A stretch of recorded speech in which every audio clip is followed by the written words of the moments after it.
Hello， 我是亚军，我现在在美国的华盛顿，一次远赴美国的拍摄， It's really nice to meet you, Professor. 一次青少年担纲主角的访谈， I've had a number of Chinese students.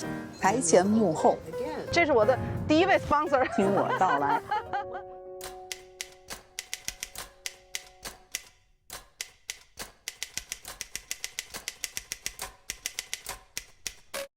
I'm Sally. 今年2月份啊，我们去美国的华盛顿拍了一次小片儿。这次拍摄呢非常特别，因为我们带着2个青少年去对一位美国的前任外交官做了一次高端访谈。说到这儿啊，大家可能满脑子都是疑问：你们为什么要去美国拍这个片儿呢？拍这个片儿的意义是什么呢？我来讲一下。首先跟大家介绍一下我自己啊，我从2001年大学毕业就一直在媒体工作，这其中呢有大概有10年的时间，我一直是在带实习的编辑记者，怎么采访怎么写稿。我呀一直想做一件事儿，我认为采访的这种能力，它是可以作为一种通识教育而存在的。采访的内核是什么？提问的能力，与人沟通的能力，从不同人的角度去看这个世界的能力。现在又是一个视频的时代，如果我们掌握了采访的能力，我们再叠加写稿的能力、拍摄的能力、后期的能力，那我们就可以把它做成对话，做成访谈，做成小纪录片了。正好呢，我在美国的朋友张丽，他儿子啊去年刚刚考取了 UC Berkeley 的 CS 专业，他也受到了鼓舞，然后就想做点事儿呗。我们俩呢就这样一拍即合了。 Here is my husband. Oh. Tianjin. You're from Tianjin? Yeah. Clinton. And here we are again. Do you know who that is? Yeah, the first Bush. Oh, and here I am with President Carter. Where am I, President Carter? It's I. And this is the Prime Minister of Russia. She was pretty, wasn't she, when she was younger? Sally 女士呢，她几乎可以说是一个完美的采访对象。她本人做过外交官，后期呢又一直在做大学教授。她的先生曾经是美国的第8任中情局局长，在1929年到1932年曾经在天津生活过。Sally 本人也来过中国，来过天津。我记得当时特别有意思，本来是一个很常规的学界交流，结果因为 Sally 做过外交官嘛，咱们这边到最后是中央警备局出面接待了她。这对于青少年来说，妥妥的大人物。再加上他又做过大学教授，我觉得他可能会对第一次做这种访谈的青少年会更 nice， 更有耐心。整个访谈做完以后，我觉得非常好，非常融洽。You use the word like. Oh. A good way to. Oh my, I can't say what's not like. Yes, you can. Yes, you can. Do you have a proper way? Maybe like. 从我个人角度呢，我这些年其实一直在拍片儿，我一直在默默地摸索一条路，就是怎么样在一个人的情况下拍出有留存价值的、有内容的小纪录片。在这个过程当中呢，大家也给了我很大的鼓舞啊！每一次点赞，每一次评论，我可能也算是在官方的媒体专访中第一个提出 vlog 是纪录片的人。去年呢，我也特别荣幸加入了中国电视艺术家协会，成为各位电视艺术家会员当中的一份子，我就更有信心了，在培养青少年拍高端访谈、小纪录片这条路上继续摸索。另一方面呢，从孩妈妈的角度上说，我们其实现在能看到中西方教育方式很大的差别，再加上人工智能时代，你都不知道让孩子该学什么了。到最后呢，我们其实也有一定的共识啊，就是一句老话，一技傍身，吃喝不愁。我学点技术总没错吧？我学与人沟通的能力总不会被 AI 取代吧？如果再往深里说，如果咱们的孩子以后是要计划出国深造，考国外的大学，尤其美国大学，他的考分实际上占比也就最多60%，剩下的学校是要看你有没有做过比较有意义的课外活动项目。这一点呢，在中高档的大学乃至藤校是至关重要的。这也是我们为什么去美国拍这个片儿的一部分原因。另外一部分原因呢，实际上是我如果想让青少年他们第一次做的这种高端访谈就能采访到政要，采访到类似于市长或者是大企业家这样的人物，可能在国外更容易实现一些。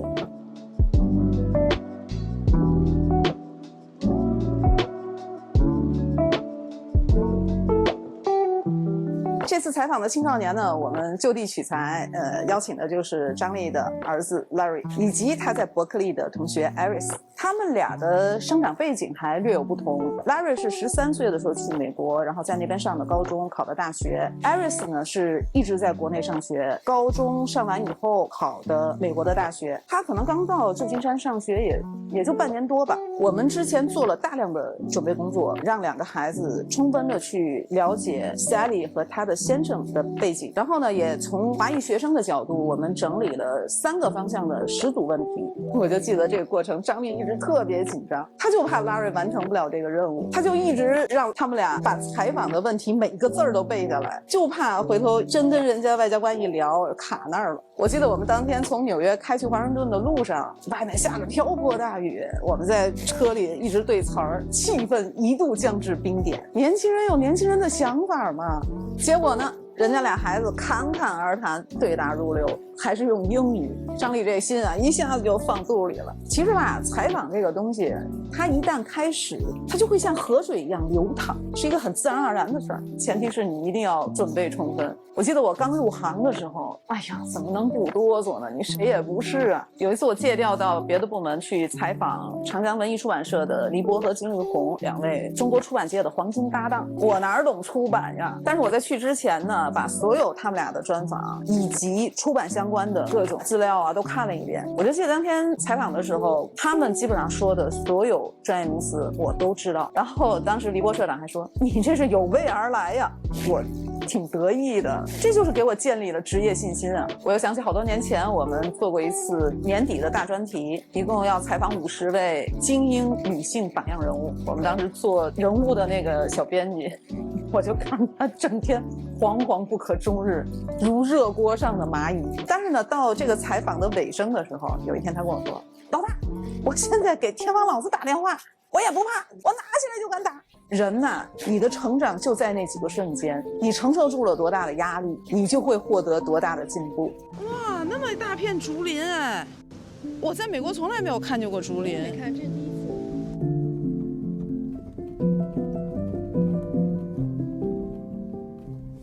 在这里呢，我非常非常感谢 Sally 本人，她都80了。那天我们光拍访谈就拍了1个半小时，到她家呢前前后后加起来也得有2个多小时。她一直是用非常饱满的状态来接待的我们，带我们去参观她的家，给我们准备小 cookie。我一直觉得人应该在年轻的时候见过一些睿智的、见过大风大浪的长者。你不见得会懂他所说的每一句话，但是音容相貌、待人接物，哪怕是他说话的口音或者语法，有可能会影响你一辈子。总的说来，现在这个采访的成片我做完了，大概10分钟的内容，我真心希望大家可以把它看完。虽然我们不是巅峰对决那种级别的访谈，但是呢，从青少年的角度，我觉得还是聊了一些很有意思的话题。比如说华裔学生的状况、中西方教育的弥合，家长和学生都很想知道的学习和课外活动的平衡点，以及作为学生怎么去做一些文化交流的事情。希望大家给我们的青少年一点点鼓励，谢谢。It's really nice to meet you, Professor. We're glad to have the time to interview with you. I've had a number of Chinese students. I am a Chinese girl. So I grew up fully in China. Since I've been to college this year, one thing that I noticed, I think that Chinese students are not that actively engaged in like some social activities and like big events and also like in clubs, in classes. I just want to know that what do you think of Chinese students? That's been my experience with Chinese students as well. There tends to be a focus on the academic side of life, whereas with Americans, it's too much of a focus on extracurricular activities. What is the proper balance? Now, I would argue that the emphasis should be on academia because you're spending a lot of money to get an education. There's something called the OECD in Paris, the Organization for Economic Cooperation and Development, where I worked, has something called PISA program. It's not like the Leaning Tower in Pisa, Italy. PISA stands for Program for International Student Assessment. And every 3 years, the OECD gives a test 15, 16, I think they're 15-year-olds, in OECD member countries and a few non-member countries. China is almost always included. Well, where does the U.S. come out? In the middle. Judge students on reading, science, and math. The U.S. comes out roughly as good as Turkey's education system and Mexico's education system. I know nothing about Turkey's, but I do know something about Mexico's system because I've lived in Mexico several times. It's awful. And that's where the U.S. is. China's always way up at the top, academically. Yeah. We should start teaching the world in pre-K and make it mandatory for every year so that Americans understand that there's a big world out there. You know, like in China, like especially in high school, or like even from a kid, there's a lot besides class time. Parents always wish students to go to like tutor class, tutor camp. You gotta do your homework, heavy homework at school. And so it's really opposite to America still too. Because I noticed like in here, people love sports and they're being like doing like athletes, you know, they're not just doing, and homeworks are light here, you know, and especially in high school in China, you know something called the Gaokao. It's like the test to determine what college you get into. Right. I went to high school in China, and then we were having classes from like 7 a.m. in the morning till 9 p.m. In class from 7 a.m. to 9 p.m.? Yes. That is a fact. We're just like Yeah. asking for the Chinese teenagers and the Chinese parents, what is the best time management and the balance? I suspect that your parents wanted you to study in the United States, right? Yeah. And I suspect part of that was they wanted you to work on your English, get a feel for what America is like.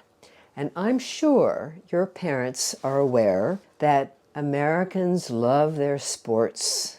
Yeah. And that you would be encouraged by your American friends to get involved in different sports. That is true, yeah. And that was going to take time away from your academia. And I strongly suspect your parents felt that that would be a good change for you.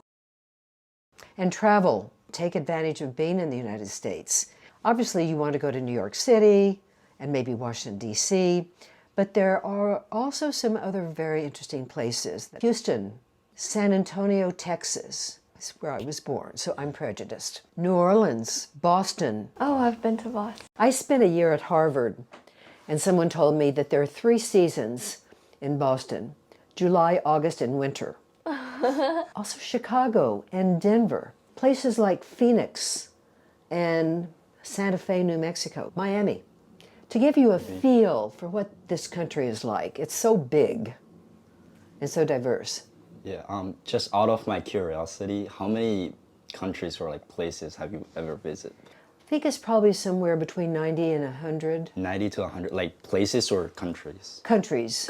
Oh Yeah, my God. every job I've ever had has required me to travel. I've lived in France, Italy, Mexico, Chile, South Korea, South Africa, and Myanmar. That's from Burma. Indonesia. Oh, I've been in North Korea. Oh, North Yeah, Korea? I You've been forgot. there too? Yeah. Wait, can you talk about your experience on North Korea? You won't be surprised when I tell you about it.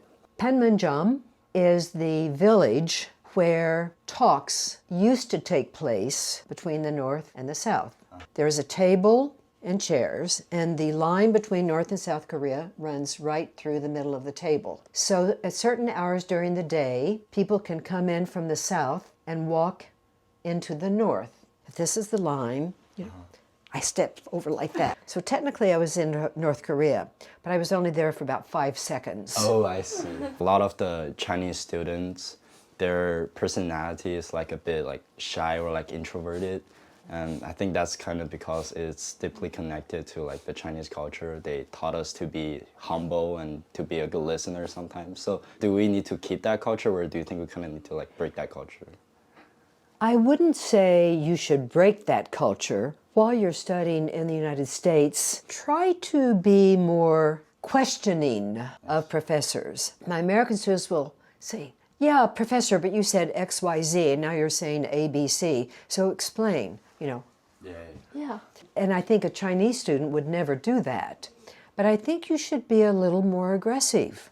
Understanding the professor's perspective, understanding the professor's point. This is what is expected of American students. In fact, the professor, I think, will think more highly of you. Don't just take whatever the professor says as the truth. Yeah. Professors make mistakes. Sometimes I want to question, but probably this is the professor's going to teach me, so I cannot question the knowledge. That's a tough question to answer. One should not question facts. The war in Vietnam took place. The war, World War II ended in 1945, etc. But one can question and should question judgment. Like the correctness of the thing. A correct judgment depends on the individual.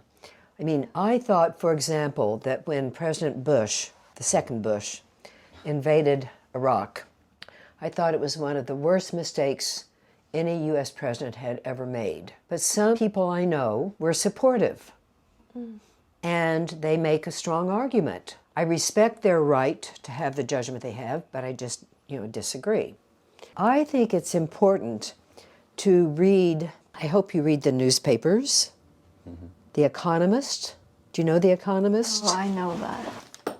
I don't want to live without my Economist. It's not about economics. It covers literature, culture, politics. Read the people you know you're going to disagree with. It's a learning process. Yeah. You have to understand what the other guy thinks. Why others are disagreeing. Why are others disagreeing with us?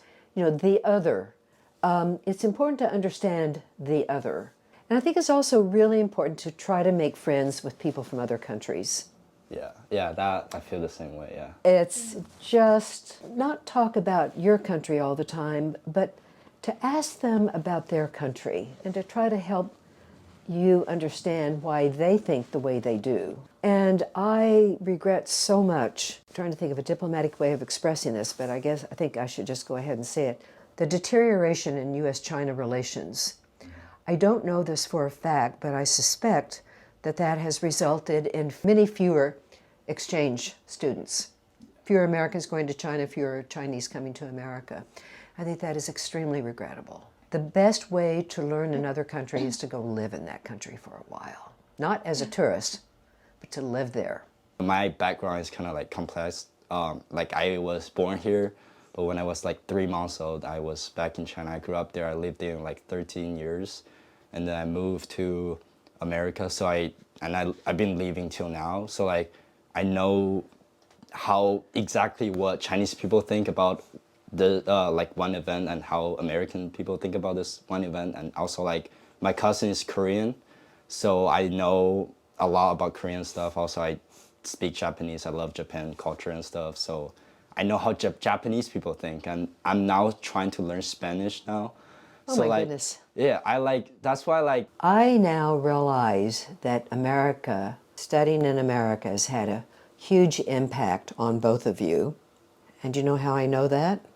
How? You use the word like. Oh. It's really hard to say a sentence without like. When I was learning TOEFL, my oral English teacher taught me, whenever you don't know what to say like. Your teacher taught you to say that? Yeah. She said that, oh, it sounds native. Yeah, no, we were doing a game. It does sound native, but... We're doing a game to count how many likes we're gonna use in 5 sentences. It pops out 10 times for 5 sentences. Yeah. I just said like again. Let me try to not use like, okay. Do you have a proper way, maybe what is your thoughts on AI and the future? AI has huge potential to help the world and huge potential to damage the world. And I would strongly recommend that you both read the book that Henry Kissinger co-authored with the former head of Google and a third person, Government Monitoring of What is Happening in the World of AI. Do you have any student that attempt to cheat with AI? We have technology at American University, but I think only once did I have a strong suspicion that a student was cheating. And the technology confirmed it. I think we're done with all the questions, and we just want to say a big thank you to all those suggestions and the tips you gave us. I think those are really helpful. Thank you. I have enjoyed it immensely.